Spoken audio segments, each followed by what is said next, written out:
Hey, it's Mark Lenny with your video thought for the day.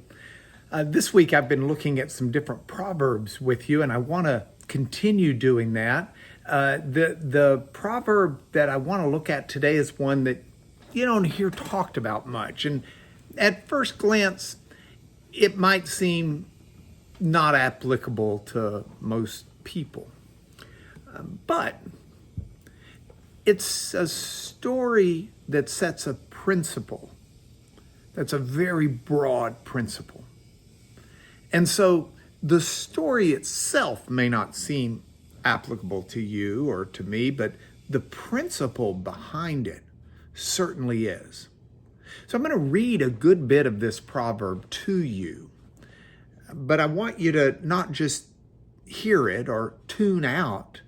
I want you to hear this proverb for the story that it tells. And then let's talk about its application in a broader context than the actual proverb. All right? With that, Proverbs chapter 7, and I'm going to start with verse 6.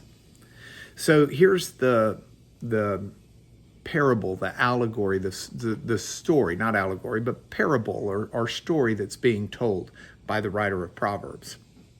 It says the following: "At the window of my house, I looked out through my lattice, and I've seen among the simple being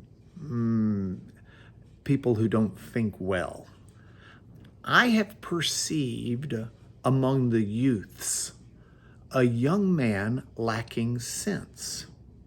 Now he passes along the corner near the house of a prostitute. He takes the road to her house in the twilight, in the evening, at the time of night and darkness. And behold, the woman meets him, dressed as a prostitute, wily of heart. She's loud out there and wayward. Her feet don't stay at home. Now in the street, now in the market, and at every corner she lies in wait. She seizes him and kisses him. And with a bold face, she says, I had to offer sacrifices, and today I've paid my vows, so now I've come out to meet you, to seek you eagerly, and I've found you. I've spread my couch with coverings, colored linens from Egyptian linen. I've perfumed my bed with myrrh and aloes and cinnamon. So come, let us take our fill of love till morning and delight ourselves with love, because my husband is not home. He's gone on a long journey. He took a bag of money with him. He's going to be gone for a while. He'll come home at full moon." Now, with much seductive speech,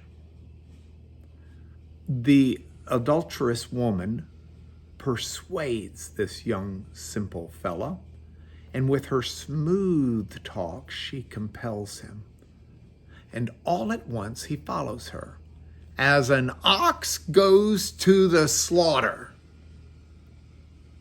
as a stag is caught fast, till an arrow pierces its liver, as a bird rushes into a snare. He doesn't know it will cost him his life. Now, this story of the adulterous woman and the encounter of the simple youth has as its genesis not so much the lesson for the woman, but this is a lesson for the boy. And the lesson is this: don't flirt with sin. Don't dabble, don't get close. Sin has an ability to seduce you, to persuade you, to entrap you, and it's always to your detriment. Now, this is the sin of adultery, but it's the sin of so many other things too. It's the sin of gossip. It's the sin of hatred. It's the sin of fill in the blank. Don't flirt with sin. It's a simple idea, but it's one we need to consciously put into play because it is your video thought for the day.